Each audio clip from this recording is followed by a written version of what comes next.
Good morning friends, मैं मुरली मीणा आप सभी का अपने यूट्यूब चैनल यूनिक एस्पिरेंट्स में हार्दिक स्वागत करता हूं। अगर आप हमारे चैनल पर नए हैं तो आपसे रिक्वेस्ट है कि पहले चैनल को सब्सक्राइब कर लें और बेल आइकन को प्रेस कर लें ताकि आने वाली सभी वीडियो का नोटिफिकेशन आपको मिलता रहे। इस चैनल के द्वारा हम राजस्थान में आयोजित होने वाली समस्त प्रतियोगी परीक्षाओं की तैयारी करवा रहे हैं और ये तैयारी बिल्कुल निःशुल्क करवाई जा रही है ताकि गरीब बच्चों को, जो कोचिंग को अफोर्ड नहीं कर सकते, उनको फ़ायदा मिल सके और उनका चयन प्रतियोगी परीक्षाओं के अंदर सुनिश्चित हो सके। ऐसा मेरा प्रयास है। इस चैनल पर हम ये कोशिश करेंगे कि आपको RAS प्री लेवल तक के जो सिलेबस हैं उसको पूरा कवर करवाया जाए ताकि आप जो भी परीक्षा दें उसमें आपकी सफलता सुनिश्चित हो सके। आज हम राजस्थान के इतिहास के अंदर राजस्थान के जो प्रमुख राजवंश है उनमें से राजवंश है गुर्जर प्रतिहार वंश, उसके बारे में जानकारी करेंगे और इसको जानने की कोशिश करेंगे कि गुर्जर प्रतिहार वंश जो है उसने राजस्थान में किस प्रकार से अपनी सत्ता को चलाया था। चलो आज की क्लास की शुरुआत करते हैं। हमारा टॉपिक आज गुर्जर प्रतिहार वंश। मित्रों, ये वंश जो है ये 7वीं शताब्दी से 12वीं शताब्दी तक इसका कालक्रम माना जाता है। गुर्जर प्रतिहार वंश का 7वीं से 12वीं शताब्दी तक का।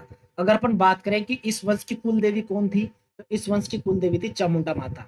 ये हमें ध्यान रखनी है। वंश का कालक्रम अपन को ध्यान रखना है। 7वीं से 12वीं शताब्दी के बीच का कालक्रम जो है या जो समय माना जाता है वो इस वंश से रिलेटेड माना जाता है और यहाँ की कुल देवी चामुंडा माता मानी जाती है।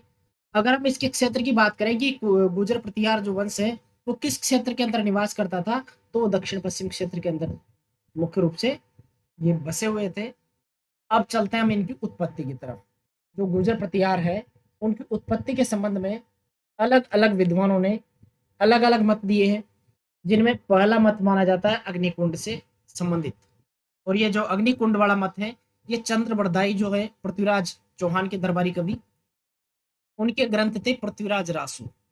चंद्रप्रदाय का संबंध है पृथ्वीराज चौहान से, ये ध्यान रखना है कि पृथ्वीराज चौहान के दरबारी कवि थे। पृथ्वीराज चौहान थर्ड इनके दरबारी कवि थे और इन्होंने ग्रंथ लिखा था पृथ्वीराज रासो। इस ग्रंथ के अंदर उन्होंने अग्निकुंड का जो सिद्धांत है वो प्रतिपादित किया है और इस सिद्धांत का समर्थन जो है वो मोणोत नैणसी ने और सूर्यमल मिश्रण ने किया है। तो इन्होंने ये माना है कि जो गुर्जर प्रतिहार वंश है उनकी उत्पत्ति अग्निकुंड के माध्यम से हुई है। और अगले जो विद्वान है भारत राजस्थान के इतिहास में वो है डॉक्टर गौरीशंकर ईराचंद ओझा। गौरीशंकर ओझा लिखा हुआ है और GH ओझा इनको बोला जाता है, गौरीशंकर हीराचंद ओझा। और इन्होंने गुर्जर प्रतिहारों को सूर्यवंशी माना है। तो यहाँ पर दो व्यक्तियों के अलग अलग मत हो गए। एक तरफ चंद्रप्रदाय बोल रहे हैं कि अग्निकुंड से इनकी उत्पत्ति हुई, तो दूसरी तरफ गौरीशंकर हीराचंद ओझा बोल रहे हैं कि इनकी उत्पत्ति सूर्यवंश, इनको सूर्यवंशी माना जाता है। अलग विद्वान जो है एक थे डॉक्टर भंडारकर और स्मिथ, इन्होंने इनको हूणों यानी कि विदेशियों से उत्पन्न माना है गुर्जर प्रतिहारों। तो तीन मत हो गए गुर्जर प्रतिहारों की उत्पत्ति के संबंध में। एक और विद्वान थे कनिंगम, इन्होंने गुर्जर प्रतिहारों को शक कुषाण वंश से रिलेटेड संबंधित माना है। तो कुषाण वंश के संबंध में जो प्रचलित मत है ये चार मत है। अग्निकुंड वाला पृथ्वीराज रासो का, गौरीशंकर हीराचंद ओझा ने इनको सूर्यवंशी माना है, भंडारकर और स्मिथ ने इनको हूणों से उत्पन्न माना है और कनिंगम ने इनको शक और कुषाण वंश से संबंधित माना है। अब अगर अपन बात करें कि जो ये गुर्जर प्रतिहार है उनका जिक्र किस लेख के अंदर मिलता है, तो इससे संबंधित एक शिलालेख मिला है मंडोर के अंदर। मंडोर कहाँ पर है? जोधपुर में। ये हमें ध्यान रखना है, मंडोर है जोधपुर में। तो मंडोर जोधपुर का जो शिलालेख है उस शिलालेख का समय माना जाता है 835 ईस्वी और इसको उत्कीर्ण जो करवाया था वो प्रतिहार शासक बाउक ने करवाया था। तो ये भी देखने लायक बात है कि मंडोर का जो शिलालेख है गुर्जर प्रतिहारों से संबंधित वो किस शासक का है? वो प्रतिहार शासक बाउक का है। और इस शिलालेख के अनुसार इन गुर्जर प्रतिहारों को रघुवंश तिलक कहा गया है। मंडोर लेख के अनुसार इसका समय 835 ईस्वी, संबंधित शासक है बाउक प्रतिहार वंश का और इसमें इसको क्या कहा गया है? रघुवंश तिलक कहा गया है। एक और शिलालेख मिला था जिसका नाम है घटियाला लेख शिलालेख। घटियाला शिलालेख ये है 861 ईस्वी का। इसको उत्कीर्ण जो कराने वाले शासक थे उनका नाम था, ये प्रतिहार शासक ही थे, इनका नाम था क्या नाम था? कक्कुक। और इससे हमें जानकारी मिलती है राजस्थान में सर्वप्रथम सती प्रथा की जानकारी प्रदान करने वाला शिलालेख कौन सा माना जाता है? घटियाला। तो ये काफी स्टार मान सकते हैं इसको, बहुत इंपॉर्टेंट क्वेश्चन है, सीधे तौर पर पूछा जा सकता है कि सती प्रथा की जानकारी राजस्थान की किस लेख में सर्वप्रथम मिलती है? तो 861 का घटियाला शिलालेख है। और संबंधित शासक का नाम पूछे तो संबंधित शासक है उनके कक्कुक। अब बढ़ते हैं अपन इस वंश की वंशावली की तरफ। तो सर्वप्रथम जानकारी करेंगे अपन मंडोर के प्रतिहारों की। इस क्लास के अंदर हम प्रतिहार वंश की संपूर्ण जानकारी प्राप्त करेंगे, ताकि प्रतिहार वंश से संबंधित जो भी इंपॉर्टेंट क्वेश्चंस बन सकते हैं उनका आप परीक्षा में आसानी से आंसर दे सके। अब मंडोर का जो प्रतिहार वंश है उसका जो संस्थापक है उस माना जाता है हरिश्चंद्र को। इसका दूसरा नाम मिलता है रोहिलद्दी। इसको प्रतिहार वंश का संस्थापक माना जाता है।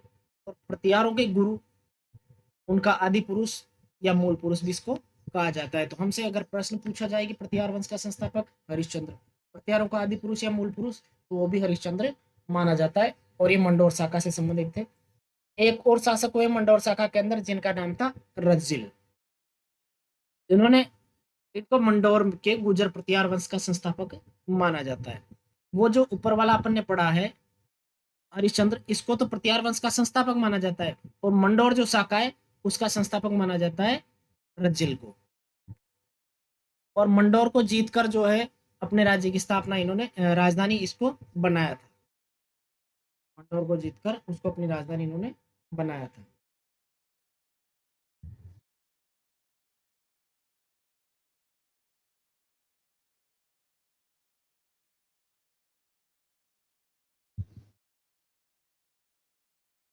अब हम जानकारी करेंगे मंडोर वंश के बारे में, मंडोर के प्रतिहारों के बारे में। उससे पहले एक शासक हुए प्रतिहार वंश में हरिश्चंद्र, जिनको रोहिलद्दी भी कहा जाता है। इनको प्रतिहार वंश का संस्थापक माना जाता है। ये अपन को ध्यान रखना है कि प्रतिहार वंश का संस्थापक कौन है? हरिश्चंद्र। इनको प्रतिहारों का गुरु भी कहा जाता है, आदि पुरुष भी माना जाता है और मूल पुरुष भी कहा जाता है। तो अपन से ये भी पूछा जा सकता है कि प्रतिहार वंश का मूल पुरुष किसको माना जाता है? तो वो थे हरिश्चंद्र। अब चलते हैं अगले शासक पर। ये शासक है रज्जिल। तो रज्जिल को मंडोर के गुर्जर प्रतिहार वंश का संस्थापक माना जाता है। तो हमें ये ध्यान रखना है कि मंडोर के गुर्जर प्रतिहार वंश का संस्थापक कौन है? रज्जिल। और इन्होंने क्या किया था? मंडोर को जीतकर अपने राज्य की राजधानी इन्होंने बनाया था। इसलिए इसको मंडोर वंश का जो गुर्जर प्रतिहार है वंश है उसका संस्थापक माना जाता है।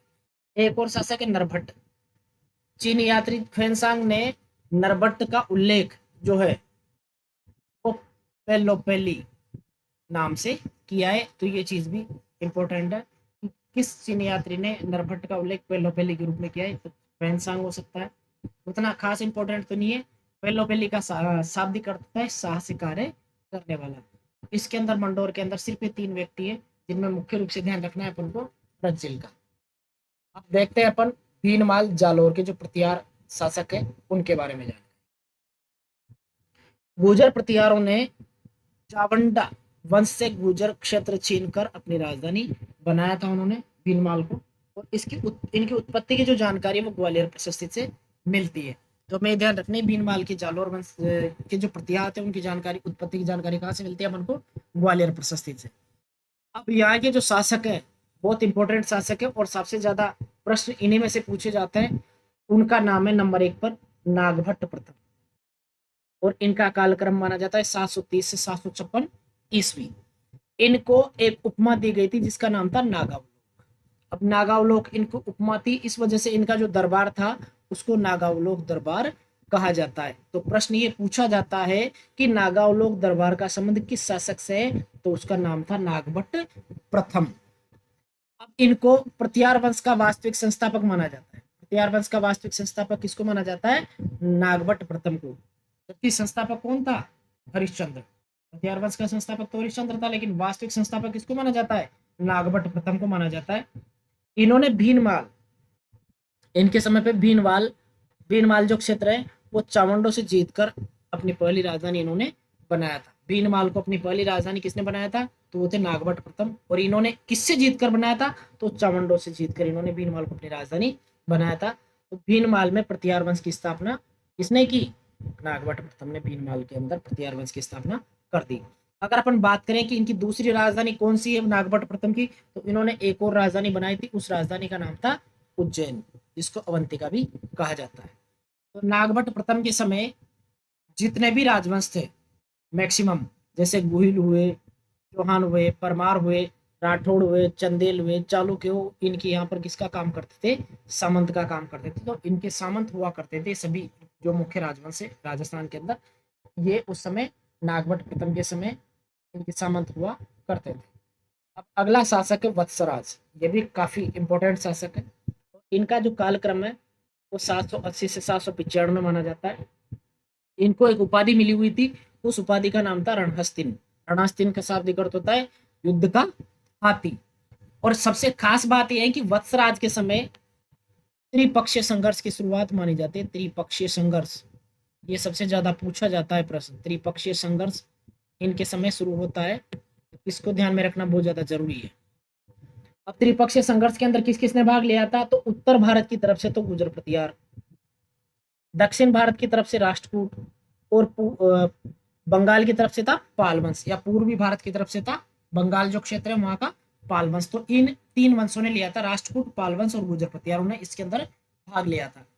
और ये संघर्ष जो हुआ था ये कन्नौज की सत्ता प्राप्ति के लिए हुआ था। हमें ये विशेष ध्यान रखना है कि त्रिपक्षीय संघर्ष किस के लिए हुआ था, तो कन्नौज पर कब्जा करने के लिए हुआ था। अब देखते हैं जो वत्सराज है, इन्होंने कन्नौज के त्रिपक्षीय युद्ध की शुरुआत की थी जो 150 सालों तक चला।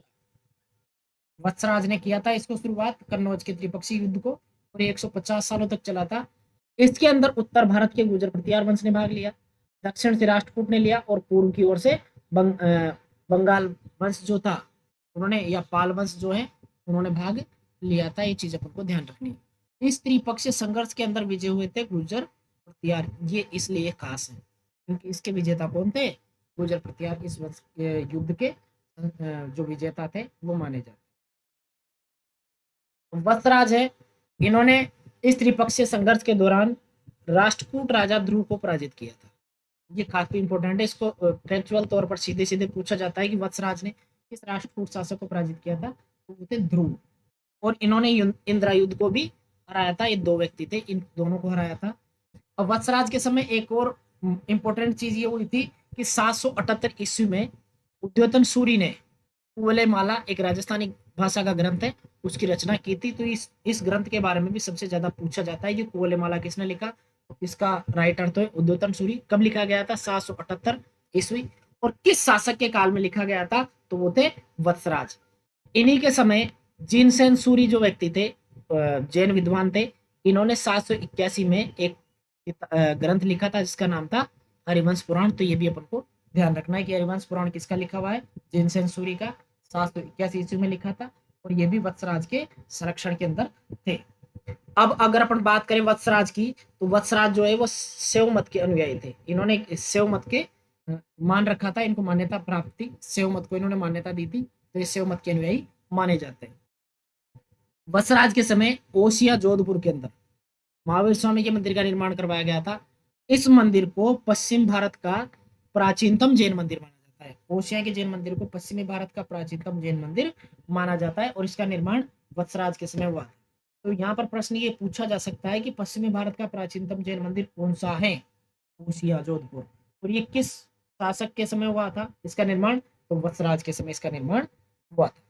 अब चलते हैं हम अपने अगले शासक की तरफ। अगला जो इंपॉर्टेंट शासक है प्रतिहार वंश में, वो थे नागभट्ट द्वितीय, और इनका कालक्रम माना जाता है 795 से 833 ईस्वी। इनकी उपलब्धियों का वर्णन अगर देखने को मिलता है तो वो मिलता है ग्वालियर प्रशस्ति के अंदर।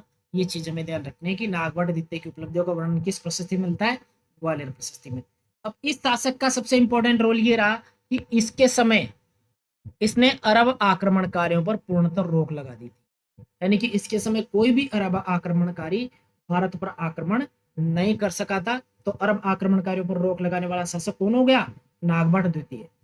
इनको अपनी दानशीलता के कारण और कन्यादान के कारण कर्ण की उपाधि भी प्राप्त थी। तो अपन से सीधे प्रश्न पूछा जा सकता है कि दानशीलता और कन्यादान के कारण किस शासक को या किस प्रतिहार शासक को कर्ण की उपाधि मिली हुई थी, तो वो थे नागभट्ट द्वितीय।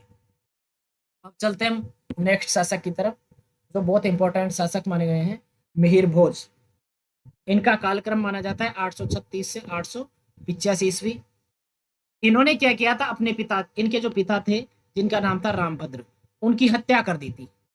इसलिए इनको प्रतिहारों का पितरहंता भी कहा जाता है। पितरहंता का मतलब पिताजी की हत्यारा, पिताजी का हत्यारा। इन्होंने अपने पिता रामभद्र की हत्या कर दी थी, इस वजह से इन्हें प्रतिहारों का पितरहंता कहा जाता है। सबसे शक्तिशाली शासक माना जाता है इनको गुर्जर प्रतिहार वंश का। ये चीज काफी इंपॉर्टेंट है कि गुर्जर प्रतिहार वंश का सबसे शक्तिशाली शासक कौन सा माना जाता है, वो माना जाता है मिहिर भोज को। इनका जो काल है गुर्जर प्रतिहार वंश में चरमोत्कर्ष माना जाता है। चरमोत्कर्ष का मतलब सबसे ज्यादा खास या सबसे ज्यादा उत्कर्ष प्राप्त करने वाला या सबसे ज्यादा प्रसिद्ध काल इनका माना जाता है। और इनके लिए एक उपाधि दी गई थी, वो उपाधि थी आदि वराह की उपाधि। इनको आदि वराह की उपाधि दी गई थी, जिसका ग्वालियर प्रशस्ति में भी इनका वर्णन अपन देख सकते हैं, और आदि वराह की उपाधि इनको दी गई थी। इनके समय खास बात ये हुई थी कि अरब यात्री जो था सुलेमान, वो मिहिर भोज के शासन काल में भारत आया था। ये चीज हमें ध्यान रखना। अरब यात्री सुलेमान किसके शासन काल में आया था भारत,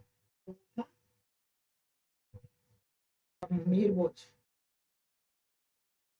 अगली चीज जो है राजतरंगिणी, जिसको कश्मीर का इतिहास मुख्य रूप से मिलता है, इस ग्रंथ की रचना की गई थी कल्हण में। राजतरंगिणी की रचनाकार कौन थे, कल्हण। और इसमें मुख्य रूप से वर्णन जो मिलता है वो जम्मू कश्मीर का इतिहास मिलता है। ये चीज अपन को ध्यान रखनी है। और इस राजतरंगिणी के अंदर कल्हण ने इनकी प्रशंसा की है। किनकी प्रशंसा की है, मिहिर भोज की। उस समय की बात करें अपन तो गुर्जर प्रतिहारों की जो अश्वसेना थी, वो सब तत्कालीन भारत की सर्वश्रेष्ठ सेना मानी जाती है, क्योंकि उस समय सर्वाधिक शक्तिशाली सेना इन्हीं के पास थी, गुर्जर प्रतिहारों के पास। और जो मीर भोज थे उनको वैष्णव धर्म का अनुयायी माना जाता है। इसलिए इनके बारे में काफी इंपॉर्टेंट फैक्ट्स हैं जिनको अपन को ध्यान रखना है। इनको पितरंता या प्रतिहारों का पितरंता कहा जाता है। सबसे शक्तिशाली शासक गुर्जर प्रतिहार वंश का इनको माना जाता है। इनका जो काल है वो प्रतिहार वंश का स्वर्ण काल माना जाता है। इनकी उपाधि आदि वराती, और ग्वालियर प्रशस्ति में इनका वर्णन मिलता है। अरब यात्री सुलेमान इनके समय भारत आया था। राजतरंगिणी में भी इनकी प्रशंसा की गई है। और इनकी जो सेना थी, अश्वसेना, वो तत्कालीन भारत की सर्वश्रेष्ठ अश्वसेना मानी जाती है, और इनको वैष्णव धर्म का अनुयायी माना जाता है। अब देखते हैं नेक्स्ट शासक। प्रतिहार वंश का अगला इंपॉर्टेंट शासक माना जाता है वो है महेंद्रपाल प्रथम। इनका समय माना जाता है 885 से 910 ईस्वी। इनके गुरु जो है वो इनके दरबारी कवि थे जिनका नाम था राजशेखर, उनको माना जाता है। राजशेखर के बारे में पिछले आरएस के प्री एग्जाम में पूछा गया था कि राजशेखर का संबंध किस शासक से है, तो महेंद्रपाल प्रथम अपन को ध्यान रखना है। राजशेखर के ग्रंथों में जो महेंद्रपाल है उनको परम भट्टारक और महाराजाधिराज परमेश्वर की उपाधि प्रदान की गई है, या ऐसा लिखा हुआ जिक्र मिलता है राजशेखर के ग्रंथ में। अब राजशेखर के ग्रंथों की अगर अपन बात करें कि राजशेखर ने कौन कौन से ग्रंथ लिखे थे, तो उन ग्रंथों में मुख्य रूप से कर्पूर मंजरी, काव्य मीमांसा, प्रबंध कोश, बाल रामायण, विद्वसाल भंजिका, बाल भारत, रघुकुल चूड़ामणि और निर्भय राज, ऐसे ग्रंथों के अंदर की रचना इन्होंने की थी। तो सीधे सीधे तौर पर इनके संबंधित ग्रंथों के बारे में अपन से पूछ सकता है। कर्पूर मंजरी, प्रबंध कोश, बाल रामायण, बाल भारत, विद्वसाल भंजिका, काव्य मीमांसा, रघुकुल चूड़ामणि और निर्भय राज इनके ग्रंथ माने जाते हैं। अब अगले शासक वो थे महिपाल प्रथम। इन महिपाल प्रथम का काल माना जाता है 914 से 943 ईस्वी। इन्होंने भी राजशेखर को अपने अधीन आश्रय दिया था। तो जो राजशेखर है वो दो शासकों के अधीन हो गए, महेंद्रपाल प्रथम और महिपाल प्रथम। तो अगर वहां प्रश्न में ऑप्शन दोनों दिखे तो उस हिसाब से अपन को निर्णय करना है। राजशेखर ने महिपाल को जो उपाधि दी थी वो थी आर्यव्रत का महाराजाधिराज। राजशेखर ने दी थी महिपाल प्रथम के लिए, और एक थी रघुवंश मुक्तामणि। तो इन दोनों उपाधियों को इन्होंने प्रदान किया था महिपाल प्रथम के लिए। महिपाल को विनायक पाल और हेरम्ब पाल के नाम से भी जाना जाता है। तो इनके नाम अपन को ध्यान रखना है कि एक तरीके से विनायक पाल और हेरम्ब पाल की उपाधि मान सकते हैं, इनका उपनाम मान सकते हैं। इनके समय की जो सबसे खास बातें हैं महिपाल प्रथम के समय, तो इनके समय अरब यात्री था अल मसूदी, वो भारत आया था। ये अपन को ध्यान रखना है। महिपाल प्रथम के समय अरब यात्री अल मसूदी भारत आया था, और अल मसूदी ने जो है गुर्जर प्रतिहारों को अल गुज्जर कहा था। तो ये 2 चीज़ें हमें ध्यान रखने हैं। अरबियात अल-मसूदी किसके समय भारत आया था? महिपाल प्रथम के समय। तो राजशेखर जो है उनको भी आश्रय इन्होंने दे रखा था और इन्होंने राजशेखर ने जो है इनके लिए उपाधि दी थी आर्यवर्त का महाराजाधिराज और रघुवंश मुक्तामणि। अगला शासक है महेंद्रपाल द्वितीय। इसके बारे में कुछ खास चीजें नहीं है। इनका कालक्रम 945 से 948 है। इसके बाद में था राज्यपाल। राज्यपाल एक शासक है उनके राठौड़ मई गुजर प्रतिहार वंश के। तो इनके समय की सबसे खास बात यह है कि इनके समय महमूद गजनबी ने 1018 ईस्वी में कन्नौज पर आक्रमण किया था। तो राजपाल प्रथम के समय के बारे में यही जानकारी अपन को रखनी है। फिर आते हैं त्रिलोचन पाल। तो त्रिलोचन पाल के अंदर भी कुछ भी खास बात नहीं थी। फिर थे यशपाल। यशपाल जो है इनको गुजर प्रतिहार वंश का अंतिम शासक माना जाता है। तो सिर्फ अपन को ये ध्यान रखना है कि गुजर प्रतिहार वंश का अंतिम शासक कौन है? यशपाल। और इस प्रतिहार वंश का 1093 ईस्वी में पतन हो गया था। तो इस प्रकार से हमारी जो जानकारी है प्रत्यार वंश के बारे में, गुजर प्रत्यार वंश के बारे में, वो आज की क्लास जो है वो खत्म होती है। मैं उम्मीद करता हूँ कि ये शॉर्ट और क्रिस्प नोट्स आपको पसंद आए होंगे, क्योंकि ज़्यादा विस्तार में जानकारी प्राप्त करना और ऑनलाइन माध्यम से वो क्या है उचित नहीं लगता, क्योंकि ऑनलाइन में बच्चे इतना वक्त नहीं देते हैं अपनी क्लास को देखने के लिए। इसलिए मैं चाह रहा हूँ कि आपकी क्लास शॉर्ट्स में बनाई जाए और शॉर्ट नोट्स के माध्यम से आपको जितनी कम समय में जितनी अच्छी जानकारी मेरे पास है वो आपको उपलब्ध करवा सकूं। आज की क्लास के लिए आप सभी का धन्यवाद और आपसे एक बार पुनः निवेदन है कि आप इस चैनल को जरूर सब्सक्राइब करें और ज़्यादा से ज़्यादा लोगों तक इसको पहुंचाने का आप प्रयास करें। जय हिंद, जय भारत।